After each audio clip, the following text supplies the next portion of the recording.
Before we start, I'd just like to say real quick, you know Michael Myers? I know of him. You know what Michael Myers is short for?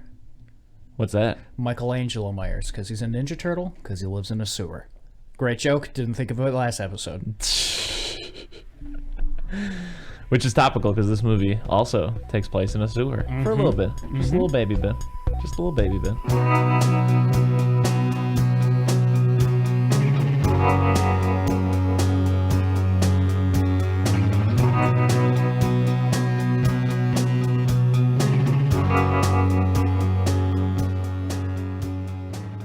Eating Soup Alone is a podcast hosted by me, Christopher Crumley, and co-hosted by Nicholas Johnson.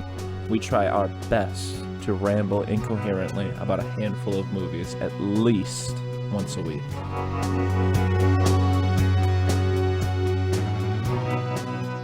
But this week we're talking about Friday the 13th Part 7. Jason has a Carrie next door. And Part 8, Jason takes a trip. Jason's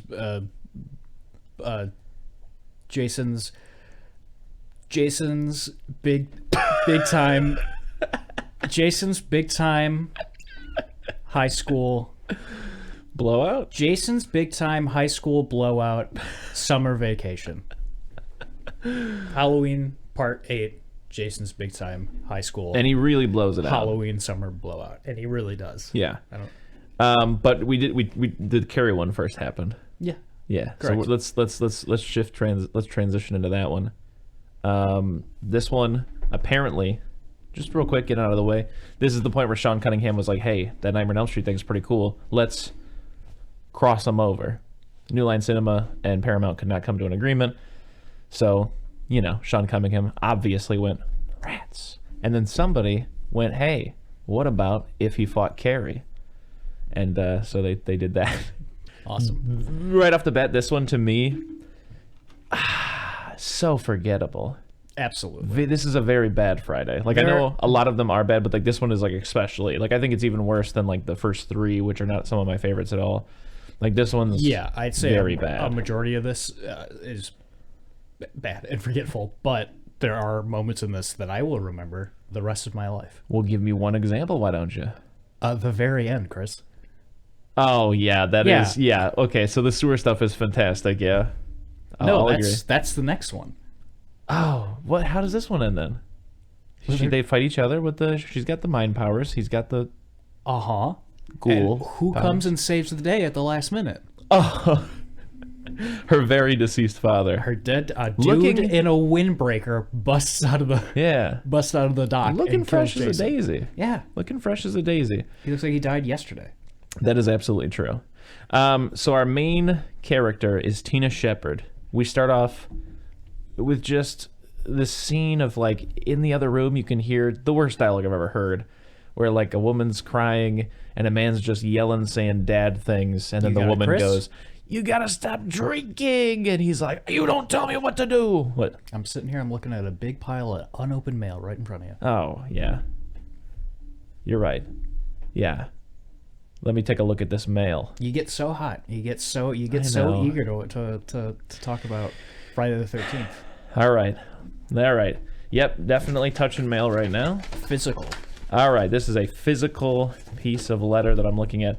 Friday the 13th, Part 7, The New Blood, 1988. What happened last time? Tommy Jarvis, lightning. I believe there was a mean cop.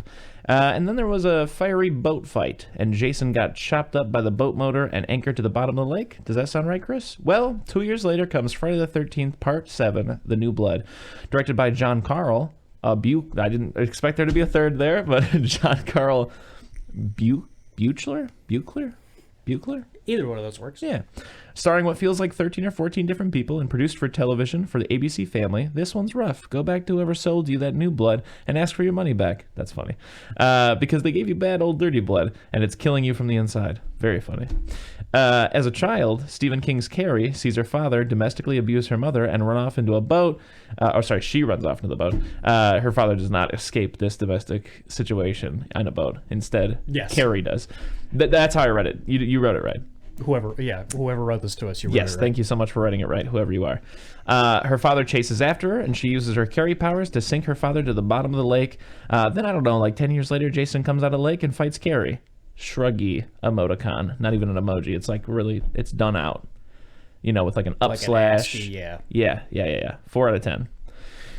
So yeah, as our devoted fan said, all of those things do happen. The only thing really worth pointing out is it's stupid, but I like the fucking, however they did it with like just the whole thing like shaking, like it almost looks like a Tim Burton bridge. It's wild. When she takes down the dock that her dad is on, it's not like, I think the effect is supposed to be that it's like rocking back and forth until it falls. Yeah. But literally the posts of the dock, one is going up and the other is going down, and they interchange. It almost looks like a walking dock. So she kills her dad. Dead as hell, yeah. Dead dad. Fast forward 10 years, like the letters say, and she's emotionally troubled, which is tied into her psychokinesis, just like Carrie. She lives with her mom, obviously, because her dad is dead. And Mom couldn't be happier. Yeah. And that's not stated in the movie, it's just my own headcanon. That was a bad situation for her. I'm glad she got out. I know a man died, but it didn't seem like it was going great for her. Then there's I think is it Nicholas Rogers, it says the name is? Is that the doctor? No, Dr. Cruz. Okay, Dr. Cruz is the guy who's right. I forgot about the doctor. Trying to fix up her brain. Not true. He doesn't give a shit about her brain, except for the fact that it does superpowers. He'd like to get it on camera and make lots of money. Nick is her love interest. We'll meet him later. And then the mom, we're just going to call her Mrs. Shepard. Okay. Because it says here her name's Amanda, but that shit, I may be putting my foot in my mouth, but I don't think they ever say that. Maybe whatever. The doctor calls her that once or twice. I don't know. Who knows? I don't even know daughter Shepard's name. I'm going to call her Mary. Okay. Okay, so anyways, yes. So they're hanging out. The idea at this point is that they're going back to the house where she killed her dad because the doctor thinks that's a good idea for her mentally. Yeah. And he thinks it's a bad idea for her mentally because he really wants to bring out those superpowers. Yeah, it's going to get her all riled up. Yes. She's going to get mad-brained. Mm-hmm. So very early, there's like a scene where he's got a camera on her and he's trying to make her like blow up a matchbook and stuff. She does. Oh, he's trying to get her to move it across the table. Yeah, that's true, but she ends up blowing it up. She ends up blowing it up, but first, now it's her big summer holiday, high school Halloween blowout. Summer vacation, yeah. Yeah. And my favorite thing about this movie, is every time Mary uses her carry powers. Yes. There is never a single instance where I'm not like, that was a string. Yeah. Like, there's never an effect done with her telekinesis that I'm like, I wonder how they did that. Every single time I'm like, somebody is pulling that with a string from off camera. Except for the first time the matchbook moves, it's very clearly stop motion, and I hate it. Yeah. Yeah. Well, I think it looks great. All this stuff was done in camera, and it's beautiful. Sure. It's a filmmaker's movie. No, that's the next one. The next one's a real filmmaker's movie. Okay. Then we'll talk about that then. It could be this one as well. Okay. I don't remember. These are all I just remember the rat coming out of the ooze and thinking, this is a filmmaker's movie. So she's moving matches, it explodes. Right. I totally forgot about this scene, which is insane. So she is very upset about the matchbook and runs out. And to the lake, she says, oh, I wish my dad was alive and I wish I didn't murder him when I was a little baby. And then she thinks about it real hard and snaps Jason's chains, and he jumps out of the water. And then she runs inside and she's like, there's a man in the lake. And her mom and the doctor are like, you're actually insane. Your dad is dead. She's like, it is not my dad. They're like, it's another man. You're seeing dad. And she's like, no, dad doesn't look like hockey. Yeah. And they're like, it might be dad. Yeah.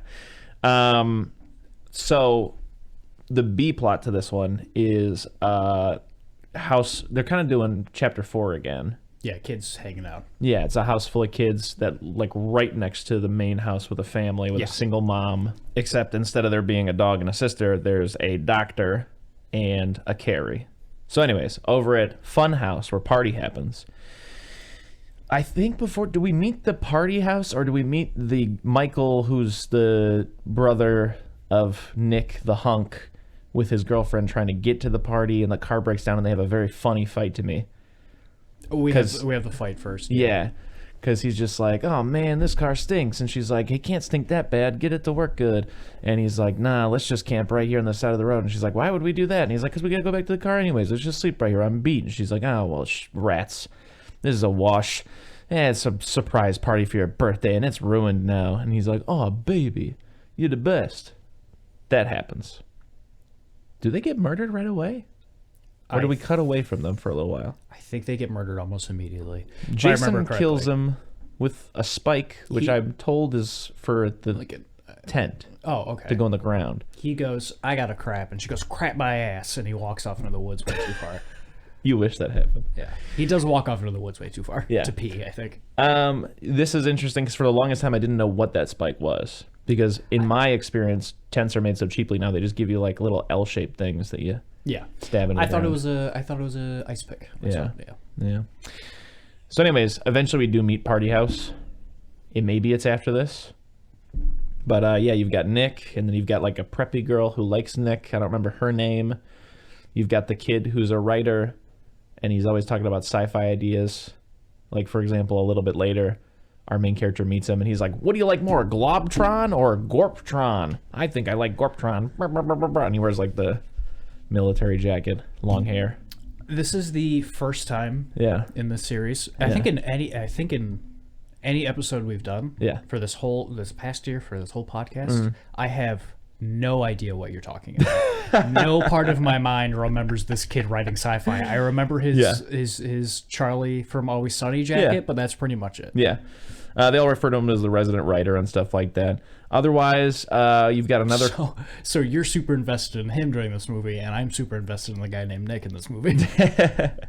There's another couple there. There's another girl there who has a friend named Robin. She's the one that gets the nerd makeover. They're there to quote-unquote have a good time. There's a point where there's the bad boy that the nerd girl has a crush on, but then her best friend is like, if you're not gonna fuck him, I will, and she's upset, and so that's what makes her go off and like nerd makeover herself. It's the saddest nerd makeover from an 80s movie I've ever seen, because usually it's the popular girls go, we're gonna make you up and you're gonna go talk to that boy. Yeah. She goes, I guess I have to do nerd makeup by myself. And she does it alone, and it sucks. And she makes herself look worse, so I'm being honest. I have to backtrack for a split moment because I forgot. I think it's like when they arrive, Tina and the doctor and her mom, that she like drops her underwears, and that's the meet cute with Nick. Yes, absolutely. And I think that happens before almost all of this happens. Yep. Right away, they got chemistry. I want to see them bone. Couldn't disagree more with you, Chris. That's okay. Nick is also a gay man in real life, I believe. Fun. I don't think anyone in this movie has chemistry with anything. Yeah. I think also one of the earliest things that happens is that Tina tells Nick, like, I see scary man in the woods and I think he murdered your cousin. That happens. I have nothing to say about it. Okay. But that could be happening a little bit later. I don't know. In terms of what I remember about Party House, I know that there's a point where, like, the prep girl makes fun of Tina for being in the mental institution because she, like, spies on Tina and Nick having, like, a heart-to-heart where she's like, it's almost like Halloween. It's exactly what I was going to say. Yeah. It's the same relationship. Because she's like, I'm bad news and you can't fix me. And he's like, yeah, I know, but you're also the cutest thing I've ever seen, so I'm going to kiss you on the mouth. Yeah, at one point she's like, I killed my dad when I was a kid because I have telekinesis. And we're like, bro, leave. You don't need this. Yeah. You have Party House you can be back at. But he doesn't. And she has that vision of Jason when she first goes into the house. And she drops her glass of chocolate milk or whatever, and it explodes. And everyone's like, what the fuck? And she leaves without cleaning it up, which I think is super She also bursts the prep girl's necklace because she's got the writer in his jacket backwards. She's like, hey, is this like the jackets they give you at the institution? Yeah. And Nick is not happy about this. All kinds of stuff like that happen. People have sex and things like that, notably in a van. And they're convinced for some reason that the banging going on in their van, they're like, it's got to be Michael. It's got to be Michael showing up. He's such a jokester. I'm going to go out there and scare him back. Yeah, and this is the worst scene I think I've seen in any of these movies so far. Because guy gets out of the van and goes, hey, Mike. Yo, Michael. Come on, Mikey. Hey. And he's literally just standing in basically a field. Yeah. A driveway, a very large driveway. Mm-hmm. And goes, hey. And then just from off screen, Jason walks into frame and just chokes him. It sucks. I hate it. I don't think I'm forgetting too much else. I mean, the mom stumbles upon all the evidence of the doctor exploiting her daughter. Yeah. Is very upset about that. He's got a gun, I think. No, I think it's her dad's. Oh, right. But anyways, so that pretty much sums up, like, to me, one of the problems with this movie is that first, like, hour, and I'm not vouching for the last 30 minutes even working, I'm not going that far, but I'm just saying, like, that first, like, hour does not do anything at all. Yeah, and neither does the rest of it, if I'm being honest, because I'm surprised we haven't brought this up yet. Yeah. The beginning of this movie starts with, what, like 5 to 10 minutes of flashback of telling you what happens in the other movies. Does it? Yeah. Okay. There's a very, very long recap at the beginning. Okay. And then, we see her dad fall into the lake or whatever. Right. And then we cut 10 years forward. They go to the house, and she remembers full length the scene of her dad falling into the water again. It's like, we saw this less than 10 minutes ago. Yeah. They very clearly, I'm pretty sure, did not have enough film to pad out this 90-minute movie. So there's a lot of flashbacks. There's a lot of cheap shit like that. And I barely remember the beginning of it, and I kind of remember some of the fight at the end. Yeah, I don't care for the idea of Jason fighting Carrie. No, it sucks. It does suck. It's I don't know. I think it's funny to watch. Yeah.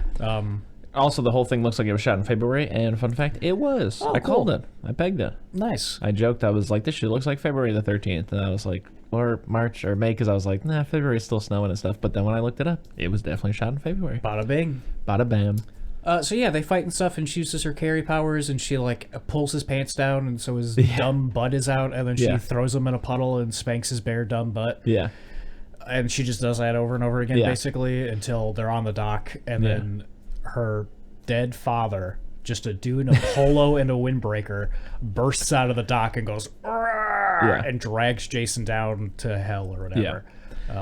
I love it. Yeah. Yeah. I'll talk about what I love. First of all, I do not like this Jason design, but we'll get there when we talk about our thing.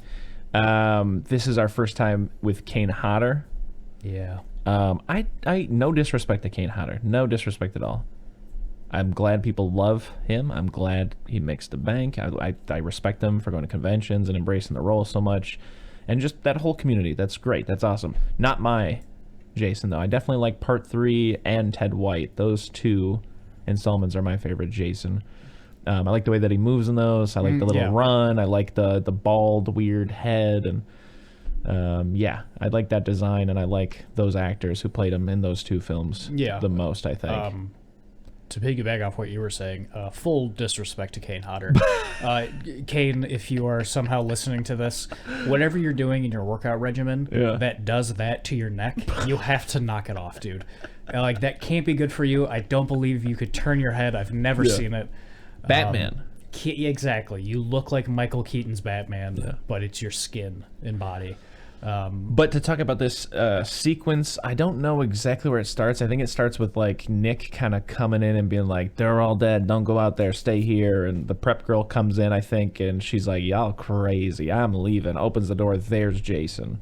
And they run all over the place. Like, she knocks him in the head with a lamp, and he falls down the stairs, but he falls through the stairs because he's so heavy. Then they go downstairs and try to get out, but he just bursts out of that door because it's like a Harry Potter room. It's not into the basement. I forgot about that, Yeah, and then I think they run over to the other house. Nick might get got at this point, but I just want to talk about this one specific scene.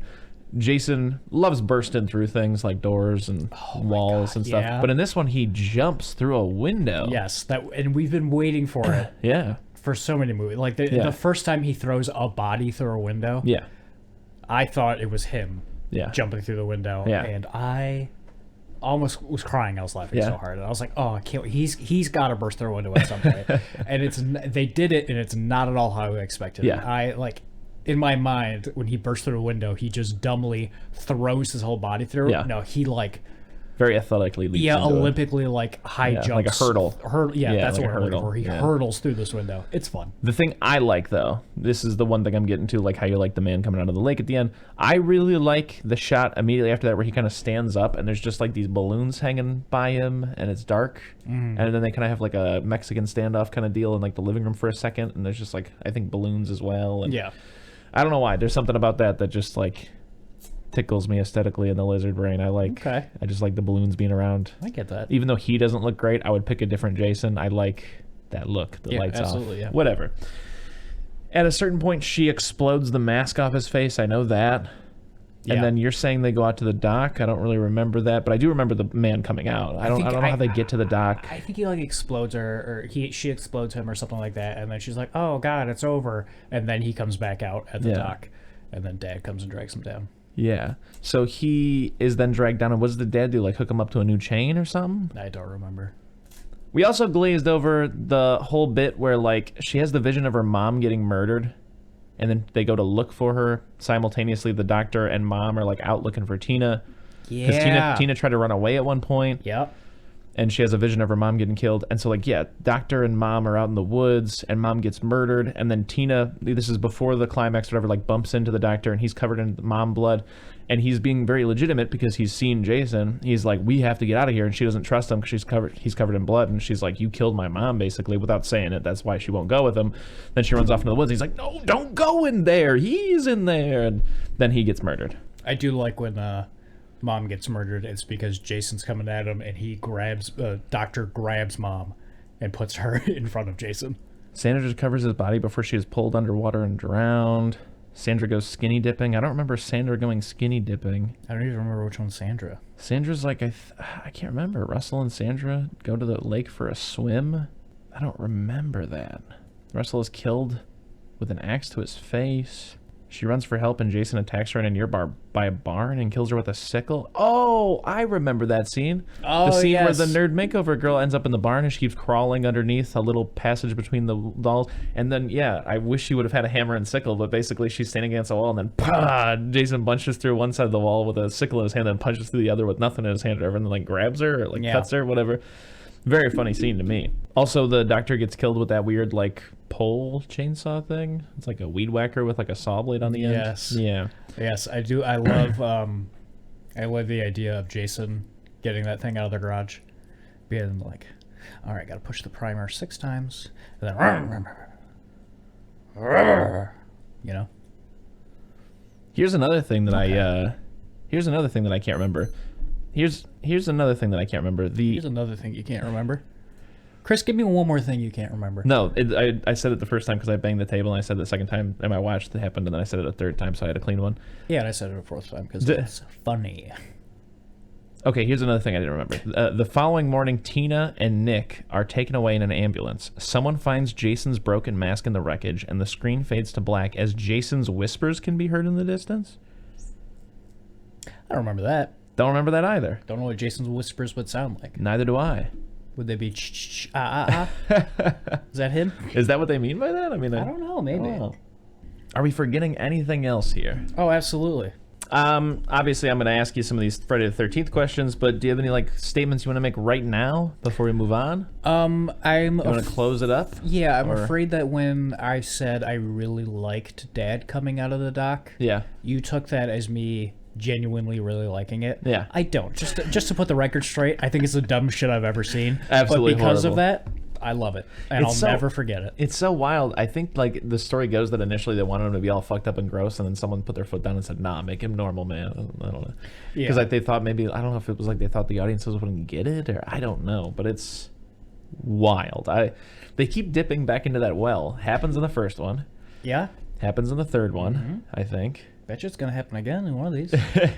And then it's happened here, and I'm probably even forgetting some other ones. Who knows? I feel like personally, like when a movie is so well made, that it makes me, like this one, that it makes me cry, or like even legitimately sob. Like there are movies that like if I think about them for too long, I will start crying. Yeah. I think that is such a Herculean accomplishment to like pull off. And I think on the complete opposite side of that, it is such a Herculean effort to make something as dumb as the dad coming out of the dock. So that's why I like it. Yeah, absolutely. Absolutely. There are definitely plenty of things that I love because it's like flabbergasting. Like, and I don't even mean it in a mean way. Like, it's just so cool that you can legitimately be like, you could be like, you could have a bad idea like that, and then everybody goes, "Yeah, put that in." That's fucking it's cool. so fun. How many people had to have heard that idea, and gone, seen Dad in let's makeup, do it up, and then seen the movie and been like, yeah, ship it.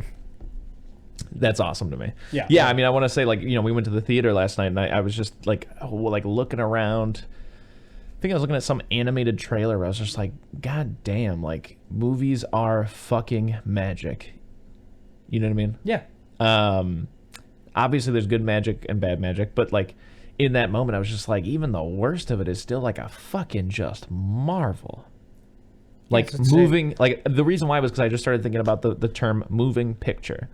Yeah. And we've talked about it before. Camera, just still photography to me is a fucking magic trick. Like out of this world, like that's wizardry. That's insane. Yeah, for some reason my phone, that's science, that's technology, I can wrap my mind around that. When I take a Polaroid or a disposable camera and I push a button and a chemical reaction inside happens that captures a moment in time, I'm like, that's magic, baby. Yeah. And then to like just chain that all together into a moving picture is beautiful. And when that's awesome, like The Godfather, that's so fucking cool. And even when it's bad, there's something about it that's so fucking cool. Yeah. Because it's so unimportant, and then at the same time, like an awe-inspiring achievement of ours. Absolutely, yeah. You know what I mean? Like, because in the end of the day, like whether it's The Godfather or it's Sharknado 4, either of those matter just as much. Yeah. That means nothing. And you know what I love? What? Most of all about movies? Huh? Is that when they added sound, they were called talkies. Yeah. And it's like, that's insane. But we still call them movies, Chris. We do. So anyways, yeah, this is a movie that, my God, I've always not liked this one. I still don't like it. Oh no, it's bad. Yeah, it looks like dog shit too. You know, I feel like we didn't really hammer that home. Yeah. This looks like a made-for-TV movie. Yeah. A lot of the times when we talk about these Halloween movies or these Friday the 13th movies, even as bad as they are, like I'll still watch them for fun. Like, I don't know what I gave to Halloween 4 or 5 or 6, but just last week I was trying to watch Halloween 5. It's fucking hilarious. It starts off with, Michael, in a whitewater rapid in full getup, like, and then he falls into some hobbit hole where an old man keeps him in a coma for a year. Jamie Lloyd, the little girl, can't speak, and she's struggling to. I think I watched one retrospective where I think it was Dead Meat.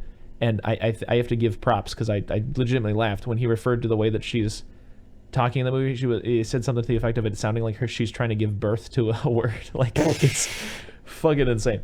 And she's using the chalkboard. Like, there's that one scene where she has visions of Michael about to kill that girl because he's wearing another mask pretending to be that girl's boyfriend. Yeah. And has brought her to the gas station. And the way that Jamie Lloyd is trying to tip off Dr. Loomis is she keeps going, cookie woman. It takes like 2 minutes of the insane. And I think that's the one where he chases her in the field in a car and tries to run over an 8-year-old girl. Is that the one where with the giant net, I believe? Yeah. No. Yeah. Is that the giant net one? I think that's the giant net one. Is it also the Zap in Her Brain one? Yeah. That one might be my favorite. Yeah. It's insane. Out of it's the bad ones, it might be my favorite. It's a lot of Halloween fans. It's one of their their least favorites. But yeah, I would never vouch for it being good. But shit, is it entertaining? So let's talk about this one, which is much less entertaining. And things can still be like good in their own right and entertaining, even if they're bad. But this is not an example of that. Part 7 is really rough for me. This is really rough. I can't hammer that home enough. All right, first Friday the 13th question. I wish I had 13 of them. That'd be overkill, but it'd be fun because it's 13. All right, Jason's drip. How you think this boy be dripping? Bottom of the list. Yeah, this is just awful. Hate looking at him. Yeah. I know they're going for that like zombie thing or whatever, and like at this point it makes sense or whatever, but fucking hell. It's way too much. There's pieces of him falling off, and he's got like bones sticking out of his back and arms and everywhere. It reminds me of an amalgam of both the Chunkies and the I've got too much fucking shit on me bit, where like he has too much shit on him, and also like, I don't know. Figure out what you do. Yeah, figure out what you do. Can really sum up some of the entries in this movie, series. It's also just probably my absolute least favorite. So far, me too, yeah. Yeah, I think he looks, if I had to rank it, like 3 and 4 would be like S tier for me. 6 would be A tier. 5 would probably be like C or D tier because, like I said, he's wearing the jumpsuit and it makes him look too much like Michael Myers. 7, that's an F tier. The next one, 8, put that one maybe in the B tier. And 9, I'll probably put that in the B tier. But we'll get there eventually. I don't know if we'll do an official ranking. That's just me off the cuff, giving you a little taste of, what I'm vibing with. If you want to extend that out to Freddy vs. Jason, I really don't like that design. Really weird. He has a very skinny neck and big body. That's what I'm asking for. I want a skinny neck. No, very skinny neck is weird. Okay. So you're also putting this at the dog dick bottom. Dog dick bottom, yeah. All right, how about the vibes of this one? Bad. Yeah, these are bad vibes. It reminds me of like the worst part of winter, which is like February, when you're like, okay, it was cool when Santa was here, but now that he's gone, can we just wrap this shit up? It just looks like that to me. Yeah, and it just got that vibe of like 1988 to 1992. Yeah. Where like... Which sometimes I like. Like, I mean, there were certain Twin times Peaks. in this... Yeah, when I was looking at outfits and I was like, oh, this is like kind of Twin Peaks or X-Files-y. Nah. But this is just like one of those times when something is made in that era where it's just like, man, I cannot put my finger on what the aesthetic is. Like, it's like figure out what you do. Late 80s, early 90s. Yeah. Up next, our next question is overall ranking. Where are you going to put this one? Just to remind you right now, you have part 5 at the top, then 4, then 6, then 2, last, then 3, then 1. Okay, part 7 is going at the bottom. For me, I have them at this point in like 6, 5, 4, 3, 2, 1. Mm-hmm. This one is, going dead last. It's going below the original. You have 6 at number 1? Yeah. Yeah. What happened? So, that's the Universal Monster one. Tommy Jarvis? Yeah. Okay. Yeah. God, Curse, I like 5 so much. Yeah, it's number 2 so for me. good. It's number 2 for me for sure. Yeah. I like it just as much. 4 through 6 is such a great stretch. Mm-hmm. It's just a really good stretch. Bunch of fun. Yeah, we're not talking about that right now. We're not. But yeah, it's crazy. First 3, kind of whatever. Like, I was talking about that with my brother. He was like, oh, I might watch all the Friday the 13th. I was like, don't even bother with the first 3. Don't bother. Absolutely. Start with 4. Don't bother after 6. Yeah. How bad Jason be stankin'? Chris, Jake might be the stinkiest he's ever been. Jakin from State Farm is as stinky as he's ever been. Yeah. He I think I've made this joke before. Decomposing body. Yeah. That lives at the bottom of a lake. I think I've made this joke before, but like at this point, like, I mean, this has to be to the point where you can smell him before you hear or see him. Oh, absolutely. Yeah, you know what I mean? I don't know why they never really played into that ever. Because Jason probably be the stinkiest of the killers. Oh, absolutely. And he's stalking, Yeah. Even compared to Michael Myers in a sewer. Yeah. Yeah, he's just the worst. Is it the next one where he spits up a bunch of water? Yeah, we'll get to there. Oh, I'm so excited. All right. Again, like I said, this category is opened up to kills even or whatever, just because none of these movies are scary. But like, what's your favorite scare? Dad coming out of the dock. Yeah. Dad coming out of the dock. Okay. For me, god damn. I don't know that there is. Oh, I guess my favorite would probably be which I wish was a hammer and sickle, but the punching through the walls thing. Yeah. Awful, but yeah, it's like something that seems like it should happen in the Tick TV show. It's just wild. Yeah. Best of this one and the worst of this one. Just in general, like your scenes, whatever. Yada yada yada. Worst is when he comes off, when he just walks into frame and chokes that guy. Yeah. Best, Chris, I'll let you guess. It's the man coming out of the water. It's the man coming out of the water. I'm going to make a joke and then I'm going to be real for a minute. Best is when the movie's over. Worst is when the movie starts going, just right from the rip. And I mean that, but also I'm going to give the best also. This is the part I'm being serious about. I'm being serious about the other thing. But I really do like the balloon imagery. I don't know why, just Jason with the balloons. But yeah, this really is just a bummer to watch. This is not fun for me. What are you giving this as a rating? F. This is an F? No, D. D? D minus. D minus. Wow. Nick, you still have not given any of these movies an F. All right, this one gets an F then. I mean, I think I just wasn't. I was bored. No, I can give you a D minus. No, I was bored. I was gonna, because I was like, nah. I only want to give Fs to movies that I think are like painfully bad and boring. Yeah. I was bored for most of this movie, so yeah, I'm gonna give it an F. Yeah. Well, spoilers. I'm giving it an F too. Cool. Just to recap real quick, you have starting with part 1: D, D plus, D, C plus, B plus, C plus, F. Cool. Yeah. Mine are D minus, F, D minus, C, B plus, B plus, F. All right. Well, that's that on that twin-sized mattress. That one's a little twin-sized baby. A little baby mattress. All right, you know what it's time for? What's that? Jason's big time summer holiday getaway. I really thought this song started with the chorus and would have been a lot funnier. What song is that? There's only 3 months until Jason has to go back to school. Let's talk about something crazy for a minute, in my opinion. Somehow that movie has, according to Wikipedia, I will get to this letter, I promise, but let's start with something that's wild to me. Friday the 13th Part 7 has a 35% on Rotten Tomato. Okay. I don't understand how that algorithm works. I thought it was like not supposed to be an indicator of like the quality, but rather like something to do with like the degree to which critics like agree with each other or something. I have no fucking idea, but I'm going to take it at face value and say that this movie got a 35% as if it were a test. What do you think Takes Manhattan got? 36. Really? Yeah. 11. Really? Yeah. Because I'm not saying Jason Takes Manhattan is good. It's not as bad as the last one, though. It's not as bad as the last one. Not at all, no. How is it 20% lower? Yeah, I don't understand. That's insane to me.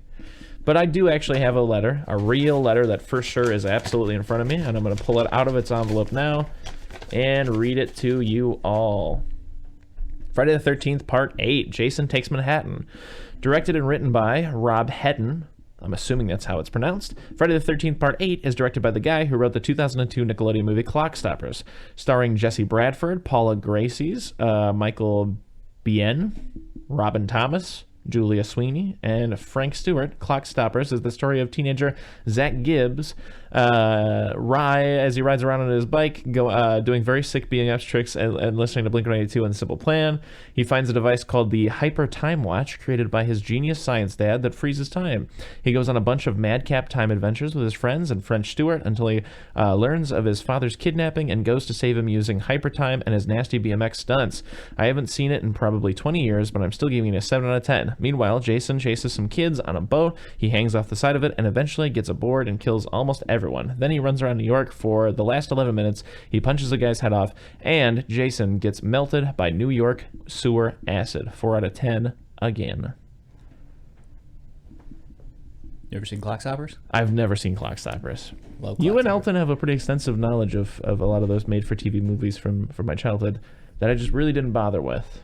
Oh, yeah? Yeah, when I was a kid, I didn't really care for too much. The only two that got me were the Snow Day one, and then I love Snow Day. Max Keebler's Big Move. Oh, yeah. Yeah, those are the two that I gave a shit about. Those are the big ones, yeah. Yeah. Other than that, you know, if Disney Channel. I think Max Keeble was in theaters. That could be fair. But other than that, yeah, if a made-for-TV movie like that for kids was on TV, yeah, it was never explicit or anything like that. Like I never had this thought, but like it just seemed like I'd always rather switch over to like watch the second half of The Fugitive or something. Like I was always looking for you were very something cool. way better. No, that's not what I mean. I just mean that like even at a young age, I was always looking for something better than that. I remember like looking at it and being like, yeah, don't patronize me. Okay. I believe Clockstoppers was also in theaters. Yeah. And we would have been 13. 6 when it came out. Yeah. So I was all about There were a lot of movies that were in theaters that got me for sure. Osmosis Jones, The Iron Giant, Shark Tales. I mean, I could go on. I'm not saying I was above being a child. It's just that for some reason, even as a kid, like the made-for-TV kids movies were, like I wasn't a Disney Channel guy. You developed taste before I did, but no. I wouldn't go that far. I mean it. It's just dumb kid shit that you watch, and it just. But to me, it was like the Disney Channel. I didn't like the Disney Channel. And that's what I'm saying. Yeah. When a new Disney Channel original movie came on, it was appointment viewing. Me and my sister would watch it every single one. Yeah.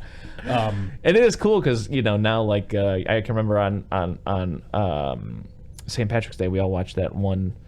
Look at the Irish, Look at the Irish, yeah. And that was fun because it seemed like you guys were all having a lot of fun and stuff. And, it was fun to watch it now as an adult. I can accept it a little more for what it was. But like I said, as a kid, I was like, come on, don't. No, I get that. Yeah. Yeah. I felt like I was too cool for it, I guess, at the time. No, absolutely understandable. No, I'm not as worried about being. This is going to potentially really derail us. We have been very derailed by clock stoppers. Even more so. How do you feel about? Did you hear the news about Cartoon Network? Oh yeah, but I don't fully understand it. So is it the idea that like, so I understand it, Warner Brothers Animation is going to basically absorb it? I believe so. Is the network going to stay on TV though? Like, is it one of those things where like they now just own it and they run it, or is it going away? What I heard is that they fired a bunch of people. Sure. And it no longer exists in the same form as it used to, and I took that as the TV show's going away, kind of like the channel? Yeah, they're not making anything new. Okay. And maybe if Cartoon Network sticks around, it's going to be reruns and stuff like that. Yeah. And I didn't really read too much into it, but then a nice young man named Jonathan O, I believe, came to me at work and was like, you should talk about Cartoon Network shutting down on your podcast. I was like, that's not a bad idea. No, it makes me very sad. I mean, as I've said just a second ago, I wasn't a Disney Channel guy. I definitely liked Nickelodeon, but like Cartoon Network was my bread and butter. Like, I mean, Dexter's Lab, Johnny Bravo, The Grim Adventures of Billy and Mandy. The only things that really didn't get me were Codename Kids Next Door, Ben 10, stuff like that. That was like the midway point between what Toonami would do in the evening and morning cartoons. Again, that one just felt in a weird middle ground for me where it was just not enough of either. Like, I felt like it was trying to straddle the line between being like a little more adult-oriented and kid-oriented, kind of. That was my own perception, though. Yeah, no, I always felt like I always loved Nickelodeon. Yeah. Because it's got part of my name in it. Yeah. But every time, I would watch Cartoon Network, I'd be like, this is arguably way cooler. Yeah, I mean, even into its more Twilight years now, I guess, since it's dying, but Adventure Time, regular show. Oh, absolutely. Yeah. And, like, I think Nickelodeon had that for a while, for sure. Like, when they burst onto the scene, they had like fucking Rocko's Modern Life and Ren and Stimpy and stuff like that, and those were punk rock. And then they strayed away from it and still made some good stuff. And then Cartoon Network kind of just picked up the punk rock thing and has been punk rock until it died. And hey, I liked iCarly a lot. Yeah, we all did. I just watched a couple episodes with my sister over the week. Yeah? Yeah. You watch the new stuff yet? No. I don't think I can do that. Why? What do you mean you don't think you can do that? I don't know if I can do it. I'd love to talk about this. Yeah. Just in general, like, I don't know. I don't, it's part of my sequel thing. I don't, like, probably the Twin Peaks Return is the only revival series I've ever watched. Really? Yeah, I really don't think I've ever watched any other one. Not Fuller House, none of that stuff. I haven't really touched it much. I mean, for me as well, same. Yeah. I watched a episode of Fuller House. Yeah. The first episode of Fuller House is, I think, the first 11 minutes that I watched are just wink to the camera joke after a wink to the camera joke after a wink to the camera joke. And I was like, oh, I'm out of this. And someone was like, oh, it stops after that first episode. I was like, too bad, they lost me. I watched a lot of Full House growing up. Oh, same. Yeah, just constantly. So much. That's all Nick at Night liked to play, that or The Nanny. Yeah. But it seemed like I was always watching when the Full House was. I don't know how it worked out. That I never saw an episode of The Nanny, but somehow I always caught Full House. Absolutely, yeah. People always talk about how Nick at Night was the George Lopez show channel, which it absolutely became. Yeah, I remember watching some of those, but it was for me, it was always Full House. Yeah. I think the iCarly revival is great. Chris and I both shout out to Quentin Reviews. Chris and I both watched his very, very, very long series on iCarly and Victorious in Sam and Cat. Oh, yeah. A lot of work went into that. Very funny guy. Very thoughtful guy. Very smart guy. I like Quentin. And shout out Quentin. Shout out Quentin. It was just a great way to like relive those TV shows without having to watch those TV shows, and it was great. And then, I got done with that, and I was like, I guess I'll check out the revival. I had absolutely no hope for it. And I watched like a couple episodes. And I was like, oh, right, iCarly wasn't ever funny. No. And then I don't know what it is about new iCarly. It just gets you after a while. I don't know if I just became like desensitized to it or like it's like a Stockholm Syndrome thing. But I just think the strength of that show is character. Character interaction. I don't know, I said my face. My favorite moment of watching iCarly with my sister for a moment was very early in the episode. It's the first episode. You know it, I know it, we all know it. They get punished for making fun of Mrs. Briggs by having to judge and record all of the talent show applicants, right? Yeah. Very soon after that thing happens, it cuts to them, and by them I mean our rock stars, our main characters. Yeah. Yes. Sam and Carly Shay. And they are watching a movie, but they're both asleep on the couch with a blanket over them. Mm. And Carly wakes up, and she tries to wake up Sam. How does she try to wake up Sam? You're right. She pretty much puts her foot in Sam's mouth. She keeps, like lightly kicking Sam in the mouth. And me and my sister both turned to each other silently and just made eye contact while it happened. Yeah. Yeah. That's the worst part about New iCarly is Dan Schneider is in the opening credits. Yeah. It says created by Dan Schneider because I think legally they have to. Yeah. It feels like his name lasts either a little bit longer or a little bit shorter than everybody else's, and I can't tell which it is. But I don't know. I just think it's good. The new one, based solely on character interactions, like when a joke is made between two characters and it makes sense because it's these two characters talking, I think it works really well. Nice. It's just a sweet little fun show. Yeah. I highly recommend it. Nice. I think we should watch it and review it before we do Twin Peaks. Oh, Spoilers. interesting. We're thinking about doing Yeah, Twin Peaks. you know, maybe even branch out a little bit. Maybe watch some of these new shows. Carve out a little time for that kind of stuff as well as the movies. No, I don't know what it is. I don't know what it is, Chris, but if anyone tells me to watch or read or listen to something, yeah, I just won't. My brain, I'm so sorry. Yeah. It's not up to me. Yeah. Just at some point, my brain's going to go, okay, we can check this out. And I'll check it out. But before that, I'm sorry, there's nothing I can do for you. Yeah, I think that's the thing I would say is that it's not that I'm, because there was that meme that's like me listening to my friends recommend something to me that I'm never going to watch. Yeah. It's almost that, but also I feel like there's just such a large period between me being told and my brain finally going, oh, why don't I? So many people have said this. You know what I mean? I feel like it's that way for a lot of people. I feel like that's how people like miss the boat and like eventually get to Breaking Bad. Yeah. It seems like human nature for like just everybody to be like, you gotta watch Breaking Bad, you gotta watch Breaking Bad. And then like 2 years later for you to be like, hey, look, Breaking Bad. Everybody was really talking about that. Why don't I check it out? And yeah, I have the same problem where, people are just constantly telling me I gotta do this, I gotta do that. And not in a mean way at all. I'm always like, yeah, I totally will. It's very low on the list, though. There's so many other things that I want to get to first. Yeah, and I fully intend to do it. I'm like, I would like to do this so me and my friend can connect. Yeah. But I just don't do it. Like you have to, in your elevator pitch for the show, movie, book, whatever. Yeah. You have to say something that makes me go, oh, I have to see that. Yeah. I have to see that. That sounds awesome. Yeah. If I'm like, that sounds pretty cool, I'm not gonna watch it. Let's put it this way: Twin Peaks, one of my favorite TV shows in the world. I think it's great. Literally watched the pilot like 5 times before I ever got past the first episode. Yeah. So it's really not the person recommending it to me. It really just depends on whenever. Oh yeah, it's me. Yeah. Yeah, it's whenever I feel like I need this right now. Yeah. That's why I love to death Elton. Elton's the only guy in the world I know who, if you're like, hey, I think this is good and you'd like it, you should check it out. The next time you see him, he'll be like, yeah, I watched that. Yeah. So this movie we watched, Jason's big night out, paints the town red. He's taking a bite out of the Big Apple, and he's going to show the world who he is and what he's made of. I think he was also on the Arsenio Hall show. Was he? In character, yeah. You could look that up if you want to. I'll just take your word for it. You could also look it up later. I don't know if you've ever seen also the trailer for this movie. That's the number 2. Hey, Chris, I'll watch that later for sure. Yeah? Oh, my God. Character growth. Human growth. Normal person growth. Personal growth, not character growth. Anyways. No, you as a person have character. Sure, there you go. You can have character growth. It felt too detached. He was also, I don't know if you've ever seen it. I think I showed you way back in the day, but there is the trailer for this movie pretty much pulls kind of like, in my opinion, like one of those like Texas Chainsaw Massacre 2, like homage to the Breakfast Club, parody of the Breakfast Club kind of thing. You know what I'm saying? The poster for Texas Chainsaw Massacre 2. Yeah. The trailer for this movie is literally like I can't remember exactly what he's setting up. Whatever. He's setting up a very normal movie though. It's like a slow pan in on like New York, and it slowly goes by like the Manhattan Bridge until it like zooms in on one person standing by the water. And it's just generic stuff about like the Big Apple, where you can make a name for yourself, maybe even fall in love with somebody, whatever it is, whatever. And it's like, and this summer.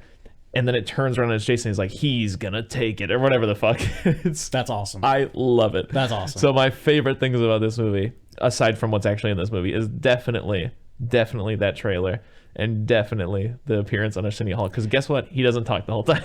Chris, You just perfectly gave me a real life example of what we were just talking about. Go The ahead. Arsenio Hall thing. I'll probably never watch that because I was like, that seems cool and I'd like to see it. Yeah. The trailer. I'm like, I gotta watch that now. That sounds great.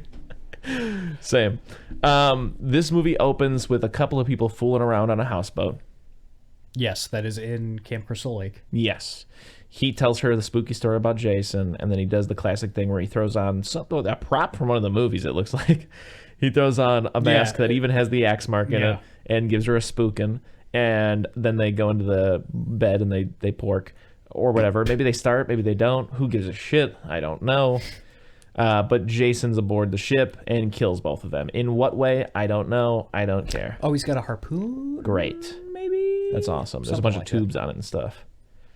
Yeah. So what are you going to do there? Or is it a cattle prod? I don't know. Yeah. He's got a big instrument that he stabs through them. And I'm not saying that like in a way where I'm like trying to be like, you know, like I'm desensitized by the movie in like a cool way where I'm like, oh, I'm so macho. It's just that like at a certain point, like how many people can you kill? And I'm still going to be like, whoa.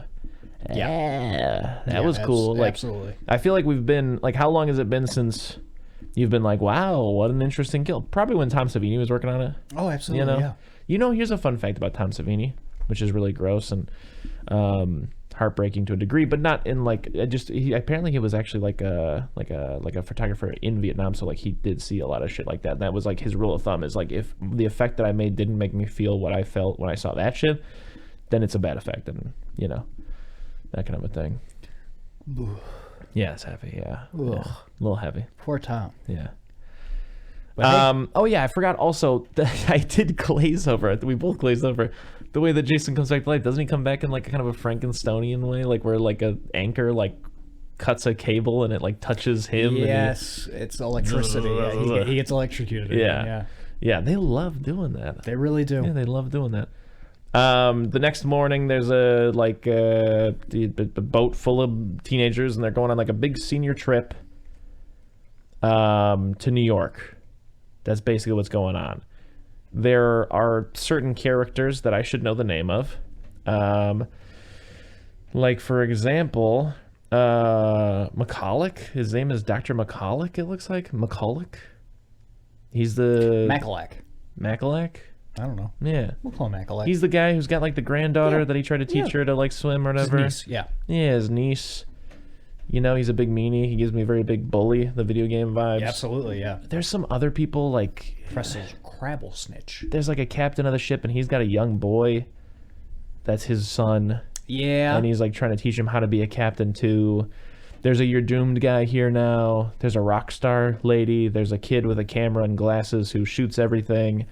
There's a bad girl who does cocaine and her friend who's not as bad, but she wants to be bad a little bit. Yeah, I forgot about these real nasty girls. Yeah. That's right. And like, sorry, I'm jumping ahead real quick, but in the span of 15 real-time minutes, they do coke, threaten somebody, and then push somebody overboard. Yeah. Also, there's the young boxer character. They're boxing on the boat. Boxing, yeah. There's also the dog on the boat. There's a sauna. Don't remember the dog. I remember the sauna. Don't remember the dog. Remember he comes back at the very end? Oh, yeah. Anyways, sauna happens. Jason kills a guy in the sauna because I don't know how it happens, but is this where we get the shot of him like hanging on the anchor chain? Like Jack Sparrow on the side of it, like secretly it's while hitching like, a ride? It's like right when they leave. You see him just like come up like, it's a great, like Jack Sparrow, Yeah. Not good, but for some reason funny, and I kind of like it. Just like it gets a general guttural belly laugh from me. So thumbs up for that one, I guess. Yeah, great, love it. Thank you. So the You're Doomed guy somehow knows Jason's on the thing. I don't know if he sees him at some point or if it's just like a sixth sense. He just can tell when fish monsters are around. Yeah. Okay. He's got Boy Beast Dar. Yeah, cool. Yeah, the woman who has agoraphobia, the niece, I think her name is Tina again. The niece. Is it Rennie? Yeah, her niece, Rennie. So Rennie has aquaphobia. I think I said agoraphobia, but she's got agagoraphobia. She sees a boy who's intended to be Jason outside of the porthole window. Oh, yeah, I forgot about Boy Jason. Really weird. Because as the movie progresses, he slowly becomes the deformed boy. Yeah. But he starts off normal boy. She's seemingly unfazed by that, but she does leave. I think her dog runs away, so she goes to find her dog, and she bumps into the girls doing coke. And then the doctor comes along and gets them in trouble for doing coke, and then they assume that she's ratted on them. So then they push her overboard, which could have killed her. It's an insane thing to do. Yep. Whatever. Then the cocaine preppy girl, there's some other stuff that happens, like maybe the rock star girl gets killed in that like dance floor scene. Yep. And Jason teleports all over the room to play mind games with her, or whatever he does. I don't know. That's a different girl, but yeah, I forgot about that too. Oh, you're right. It's the bad girl's friend. Yes. That happens She's later. in that, like a dance hall that's on this boat for some reason. I like that scene. I think it looks good. Yeah, I get you. It's kind of like the balloons thing, I think. Yeah. Yeah. Yeah. Yeah. It just, except for the fact that it's the one thing since teleporting. childhood I've always remembered about the movie. Yeah. Really. Except for the fact scene. that he's teleporting everywhere. Yeah. I like it. Yeah. But anyways, basically back to our, what I guess is our like B plot for now. Mm-hmm. Well, I guess Jason being on the boat is the B plot. Whatever. What the movie's primarily focused with right now. Then the mean girl who does cocaine decides that she's going to seduce the doctor. Is that the same girl? Mm-hmm. Okay. Because her plan is that she's hired the camera guy to get some footage to make it look bad so they can then blackmail him and stuff. Absolutely. Yeah. Then, like, all hell breaks loose, kind of. I remember the boat's, like, filling up with water. Did Jason do that to the boat? Or did that happen accidentally? I don't remember that now. Yeah. That's why they have to get on the lifeboat. I thought they got on the lifeboat to run away from Jason. No, don't you remember when they're in the hallway and I'm like, look at that green water? And you're like, yeah, the ocean is green water. Yes, I do remember that. Yeah. I'm sorry. So for some reason it's filled up with water. I don't know if Jason did that or if that was an accident. I suppose I can look it up to Mary. Yeah, it doesn't matter. Yeah, 1 second, believe in a show rejects it. Rennie sees that vision of a young Jason. Emergency. Oh, before calling an emergency. Strangles her. However, the deckhand is a fire axe. Tosses student wolf into whatever. Electrical box. Yada, yada, yada. Disco room. Life raft. Yeah, you're right. Who gives a shit? It's something I did glaze over, though. I really wish I could remember what the fuck he says exactly, but spoilers, my favorite character is definitely the captain. There's that scene where it's almost like something on Twin Peaks because he's dressed up. I don't think a captain necessarily has to dress like that. I could be wrong. I don't think you got to wear the jacket, though. Like an admiral, almost. But he's trying to show his son how to be a captain or whatever. And he asks his son, he's like, all right, now what's the first thing a captain of any ship should do before they leave port? And it's quiet for a second. And he's like, whatever, maybe. He says, tries to do it. He's like, no, you need to signal to everybody in the port that you're or whatever, or something like that. And like he pulls the horn or whatever. It's a great little scene. He's got a bunch of lines like that just remind me of like Major Briggs. Yeah. You know? Absolutely. Yeah, he's just a character. It reminds me of Part 5. It's just nice to see a character. Yeah.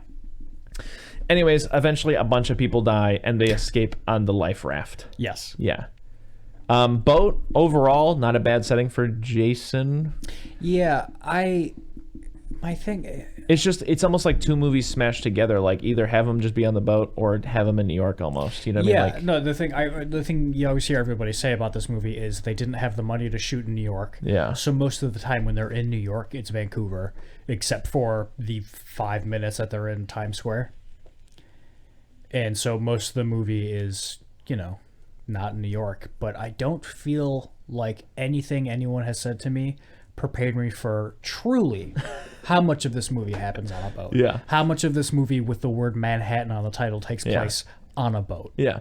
It's just shitty because I know that like these movies, there have been producers who have been quoted like, and there's even footage of them saying that they're like, these movies are exercises in commerciality or whatever the fuck. Yeah. Or commercialism. Like this is... So I get it. You have to slap Takes Manhattan on there to make some money. You have to take them to Manhattan to fulfill that promise. But it almost makes me wish that they would have just stuck with the boat premise and tried to do something with the boat and have a story on the boat and have people doing things on the boat and like not have just wasted our time for that long. Because like that's the big thing is like I get it. You have to save money or whatever because you can't shoot in New York for that long, whatever. But just make the boat matter a little more. I feel like I get it that one woman Rennie is afraid of the water or whatever. But like what the fuck with the boat?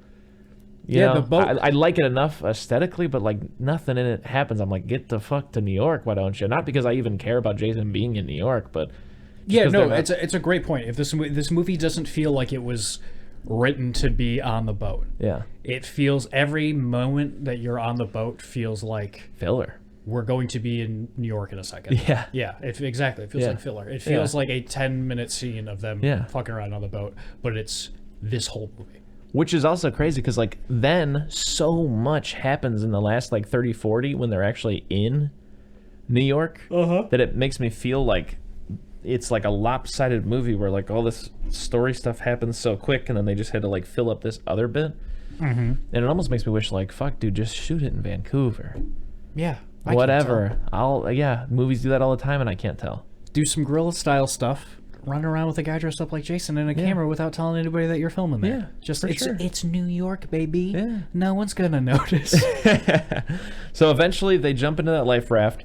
As I remember it, it is the doctor, his niece, the boxer, correct, the love interest boy who I don't know and honestly it's not a very good actor. Boy captain, yeah. The dog. Is anybody else on the lifeboat? Not that I can remember. Not that I can remember either. So, no. Okay. They are on the boat at nighttime. Then it's daytime, and it's very foggy. Then it's nighttime again. They're on there for a couple days, yeah. Yeah. Then they make it to the New York City port. Yeah. And they're immediately just kind of like, for some reason it's abandoned. I feel like somebody's keeping an eye on the dock at all times. But I could be wrong. I mean, it's New York in the 80s. Yeah. So. They're like, I think, well, let's go find some authorities or something. I don't know. They probably should, since a whole boat just had a bunch of people get murdered on it and the boat sank. But they immediately almost get mugged. No, they do. Yeah. That's, this is the heaviest part of the movie. It's very heavy. And it's got nothing to do with Jason. Like, they get mugged, and then the muggers go, hey, we're New York bad guys. Yeah. We're going to take this girl. You know what we're going to do. Yeah. If you come after us, we'll kill her. Yeah. So fuck off. Yeah. And it's like, hey, that's scarier than anything Jason's done in any of these movies. Yeah, absolutely. And then the boxer's like, let's follow him. And the doctor, who is her uncle, is like, no, he said he would kill her if we did that. Let's not do that. And then I think someone says, let's split up, but I don't think they do split up. Do they? I think Doctor says, let's split up, yeah. Yeah, but does anybody actually split up? I don't know. Yes, I think so. I don't know. But basically we cut to the abductors, the kidnappers, and the would-be... victim. I'm going to say it. Rapists. They would be. If not for the fact that Jason shows up and kills them, right? After they shoot her full of heroin. Yes. So for the last bit, I don't know how long heroin lasts, but she's definitely on heroin for some of this last bit. Oh, she's fucked for this whole. You think so? For this whole third act, yeah. Driving a car, shooting a gun, she's fucked. But taking it chronologically, so then. Also, do you think people who are addicted to heroin would just, for shits and giggles, inject someone with heroin? I imagine it was more of like a Mickey situation where they were trying to get her a little high because she'd be easier to deal with. But I feel like you'd use something other than your very expensive heroin. Is heroin expensive? I feel like it's expensive. I don't know. It's either expensive or the habit gets so big that you have to do an expensive amount of it. Yeah. I don't know. I'm guessing. I'm going off the heavyweight episode. I don't know. That guy's I was heroin. doing $300 of heroin a day. Yeah. I just don't be knowing heroin. Hey, Chris. Me neither. Yeah. High five to us. I don't know how all of these things work out. Maybe next the boxer starts boxing Jason on top of a roof. Oh my God. Yeah. This scene goes on for legitimately, I believe, because I clocked it on my watch, something like 1 minute and 45 seconds. Yes, of just this guy punching Jason. Yeah. For 1 minute and 45 seconds. Kane Hodder, by the way, says that on set he was like, the mask was padded and stuff like that, so I just told that guy, like, really go for it. And also some of the wide shots, apparently they did actually have a real professional boxer do it, and then for the close-ups they're having... Whatever. So that's a little fun fact for you. How does this one end, though, Nick? Jason punches that guy's head off. Clean off. And you know what? When I play Friday the 13th the game, I prefer being the counselor, but when I'm Jason, no matter what Jason, the only kill I have equipped is the head punch. I don't even have a weapon kill equipped. I love it. Yeah. Then there's a chase through Times Square. Well, first, or is it later? When is the thing where they like meet up with the uncle and she has the flashback to him pushing her in the lake and telling her that Jason's going to get her if she can't swim, and then Jason does get her, and then in response the boy who's only met her 3 days ago or whatever is like, you fucking monster, and like pushes him into the trash and then runs off with him or something like that? Yes. That happens. Don't remember when. Yeah, but yeah, you're right. Times Square, this is the one time they shot in New York. This is the set piece of the movie. Yeah. There's some New York City punks from The Dark Knight Returns. Yeah. And they're like, hey, man, you beat up our boombox. This is Kane Hodder's least favorite Jason scene ever. Yeah, because it sucks. He spooks them off by lifting his mask, and they go, it's cool, man. It's cool. It's cool. Yeah. It sucks. It blows. It does, yeah. It stinks. It's smelly. Yeah. And then they run into the sewers. No, the diner. You forgot about the diner scene, which is something that honestly. Oh my God! I like the diner scene. I'm not gonna lie. Oh my God! Yeah. They come in and they're like, "There's a psycho after us. He's trying to kill us." And the waitress is like, "Welcome to New York." Toots. Yeah. And then he bursts through the fucking door. Everybody looks at him for a second. A big guy comes bounding out, who I think I'm told goes on to play Jason later, or maybe Michael later. I don't know, whatever. But Jason throws him, seemingly maybe kills him, and I like that everybody just gets up and leaves. Yeah. And then they run out the back, and they're going through the whatever, and yada, yada, yada. And you're right. They go into the sewer. They're alone in the sewer, and there's a guy down there, and he's like, Jesus, what are you kids doing down here? Don't you know in 10 minutes, these things fill up with toxic sludge? Yes. Fun fact, much like heroin, I guess I don't know a lot about New York. Yeah. At night, the sewers, they just get top to bottom, soup to nuts, full of toxic waste. Yeah, so that's the thing I'm curious about. Like, the folks in New York, they're just built different. When they shit, it's toxic. It's I was going to say, is it toxic because it's human waste and stuff, or is it toxic because it's like nuclear? It's New York in the 80s, baby. It's Who knows nuclear? What's in there? But anyways, they like chase Jason and stuff. Jason chases them. Yeah, whatever. You know, there's a couple of times where he takes some punches and stuff, and he like spits up lake water, and that's really gross to me. Oh yeah, but we forgot to mention, Jason Voorhees is full of lake water. Yeah. At all times, the inside of his body, basically a bog. Yeah. Fun fact. Weird, gross. I like it. Kind of, but I don't know. At least for this Jason, not my Jason. But you know what I want? It's fine. You know what I want to see in one of these movies? Whenever they start making them again, yeah, I want someone to stab him. And when they pull the knife out, and a bunch of lake water starts coming out, and he has to plug it up. Yeah. But basically, they end up deflating like a waterbed. I think Nick is like unconscious at one point. Whatever. They end up on a ladder. They're trying to get up to the grate. They can't. Jason comes over. He doesn't got his mask on. He looks like a deformed, like Ninja Turtle, like the 5th turtle that comes back for vengeance because for some reason he's like, "You guys did this to me." He looks fucked. He was like the Toxic Avenger or something. Yeah. Roger, the 5th Ninja Turtle that they don't talk about. I don't like this maskless Jason design. No, I don't like Chris. I don't like any of them. No. I hate they see his face so much in these movies, and I never like it. You never liked one of them? No, I haven't liked a single one of them. No. I think the closest it ever got was perhaps the 4th one, where Tom Savini intentionally was like, "I'm gonna base it off of my original design of the boy," but it's still not necessarily like. I don't know that I like it. I don't know that the hockey mesh would ever really come off. I don't know. Except for Roy. I like the Roy one. I like the Roy reveal. But anyways, yeah, the toxic sludge washes over him and turns him into a little boy. He melts into a little boy, Yeah. It gets rid of all the beast and he's just boy. What in the world do you say about that? I said, what? I looked at you and went, what? And you went, yeah. And I went, what? Yeah. And then is it credits there? I don't remember the ending. No. It's not credits there.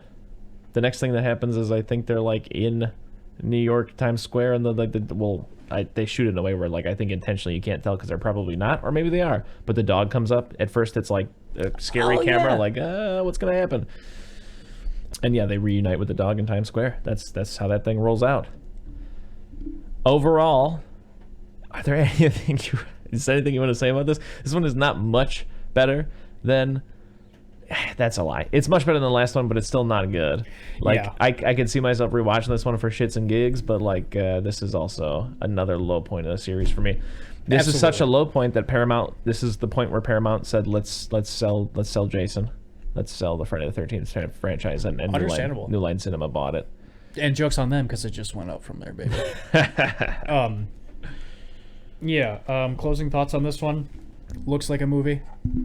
That's all I can really say. Also, this one was shot by a TV director, a guy who directed TV previously. He directed a lot of episodes of the TV series of Nightmare or Friday the 13th.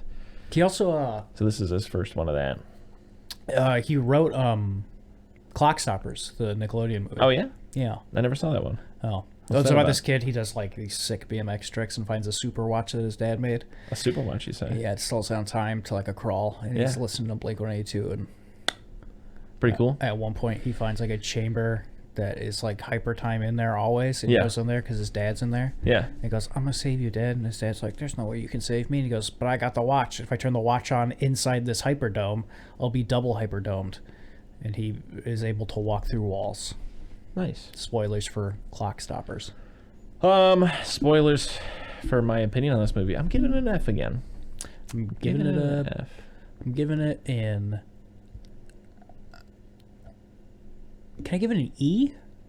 Is that a thing? Is that possible? I don't feel like anyone gives anything an E anymore. I'll squeeze an E in there for you. So this movie gets an E from Nick. Closing thoughts for me? Yeah, like I said, it's another chunky situation. Figure out what you do. Are you a boat movie or are you a New York movie? Yeah. Because both halves of these things do not create a whole. Yeah. I like it. Looks better than the last one. Yeah. Jason looks better. That's good. Jason looks better. Real good that he looks better. Yeah. I like him being full of bog water. Yeah. I like the girls who do coke. I think they're fun. And that's it. Okay. Let's get to my questions, but first, I know that this is something that I usually ask a little bit later, but just right off the bat, where are you going to squeeze this one in, you think, in your overall ranking? For me, I'm going to slide it right above 7, but still under 1. So 6, 5, 4, 3, 2, 1, 8, 7. What's above 7 for me? Above 7 for you is part 1. Yeah, that's where I'm going to put it. I'm going to put it above 7. Okay. All right. Part 8 goes right above part 7. So for you, it's 5, 4, 6, 2, 3, 1, 8, 7. Perfect. Sounds like a good list to me. Yeah. It'd be interesting to see if like the scores actually correlate with how we're personally ranking them. But I don't want to do that math right now. Jason's Drip. As I've said, this one's not bad. In my mind, it's pretty close to 6, just much more wet. Yeah, it's kind of forgettable. Yeah. I can't even really remember what he looks like. I just know it's not as bad as the last one, which Absolutely, is great for me. Overall vibes. Maritime. Yeah, it is a very aquatic. Yes, it really is. Very aquatic. Super nautical. Yeah, and I just wish, like I said, like so much happens on the boat, like just finish on the boat. Don't even go to New York. Oh, Chris, you know what? Chris? What? I'm gonna guess that at one point during the development of this movie, one draft had a scene with Jason Voorhees on a surfboard. Go on. I want to say that I would love if a draft of this thing included a scene where Jack Sparrow's the boat to the dock. And it's sinking while he's standing on That's top of it. That's what I'm saying, yeah. Chris? Yeah. That would have been great. That would have been great. If they get there on their boat, mm-hmm. and they turn around and see their other boat coming, sinking, and he's just standing on top of it, and then, oh, Chris, that would have been awesome. Yeah, it really would have been. So, favorite character. You already know mine. It's definitely the captain. That captain gets a from me. Mine is girl who brought guitar and amp onto ship. She's fun. Okay. How bad Jason be stinking? To me, it's fishy bottom of the lake smell, which is pungent and disgusting, but not as bad as the rotting flesh Jason we just saw. Yes, I'm gonna say between them being on a boat and in 1980s New York, his stink probably blends in at all times, so probably not that bad. Okay, that's fair. New York be stankin'. In the 80s? Oh, Chris? Yeah. New York in the 80s, no one knew what was going on. Yeah, Garbage strikes, maybe? I don't know. Somehow, to me, Chicago smells worse most of the time. It smells like everybody's pissing on the street in Chicago. I know everybody is in New York, but somehow Chicago smells more pissy. Yeah. Anyways, favorite scare? I think I'm going to speak for both of us, but I could not be. I guess it just has to be the punching the head off. Yeah. I mean, what else is memorable about this thing? Nothing. It's punching the head off for sure. Yeah, it's for sure. Best worst for you? Best is him bursting in the diner. Yeah. Worst is anything with the uncle. Yeah. I'm going to say best for me is him hanging off the anchor chain like Jack Sparrow. And I'm going to say worst is anytime they do anything with Boy Jason. Yeah. Yeah. But also, There's a part of me that undeniably, not in a good way, likes the Boy Jason stuff. Like him turning back into Boy Jason because of toxic sludge is so wild and it really is bad that I'm just like, what the fuck? Like, now that I've seen it, I can't think of a version of this movie that doesn't do that. I can't. Yeah. And that pretty much does it. Chris. Yeah. I am so excited. Next week we're watching Jason X, Yeah. which is the only reason I agreed to do this, if I'm being honest with you. I want to see Jason X so bad. Yeah. And I want to find something to love about it because you hate it so much. Yeah. I can't believe you wanted to watch these last two and not Jason X. Like, I can't imagine that Jason X is worse than these. Yeah. Yeah. Up next, I would say I'm excited for what's next. The next one, I really, really anticipate you're going to hate. Yeah, me too. I really anticipate you're going to hate this next one. This one to me is barely a Friday. It's not even a Friday the 13th movie. It's almost like one of those things, like, it is not as good as Season of the Witch. Do not take it that way. But it's like Season of the Witch, where, like, it's just not going to be anything like a Friday the 13th movie. To me, it's like it's like a mix between, like, the worst X-Files episode you've ever seen, bad episode of the Twin Peaks, and then a smidgen of some Friday the 13th stuff on top of it. Okay. And I feel like there's something to love about all three of those things. Overall, it's a bad movie. It's also not the good. Evil Dead. Yeah, there's a little bit of the Evil Dead in there too. Overall, bad movie, but I like it for some reason. I don't know why, but I just like it. Well, my expectations could not be lower. Yeah. So we'll see how it goes. I would be surprised if I bring it out of the D range though. Okay. Yeah. But yeah, like I said, there's just some stuff in there that's fun. Then after that, Jason X. Yeah, we'll get there when we get there. That's another one like Freddy vs. Jason, which I'm just not looking forward to. And then another thing that I'm just not looking forward to as well is the reboot. I'm very much so looking forward to that. Yeah. Yeah. Yeah, I think the reboot has one of the problems that honestly some of these movies absolutely have. Where like they like one of the things that annoys me the most is that like the characters are back to being just caricature, stark nothingness. Yeah. But it's that 2009 nothingness. That's exactly what I was gonna say. Yeah, where they're like slightly buff and they have like Justin Bieber hair and like just that kind of a thing where it's like, oh god, these are like caricatures of characters that like I can't even like in a corny way. Like it's just awful for me. That's what I'm excited about. Yeah. Chris, when's the last time you watched a nothing run-of-the-mill, nobody talks about it anymore movie from 2009? Yeah, that's fair. And then after that, I mean, that would be that Mattress Man on the Friday the 13th to this point. Awesome. Stoked about it. I'm so excited. Yeah. Yeah, ready to put this to bed. And where do people usually sleep? On a bed. No, I was teeing you up for mattress. That's that Mattress Man.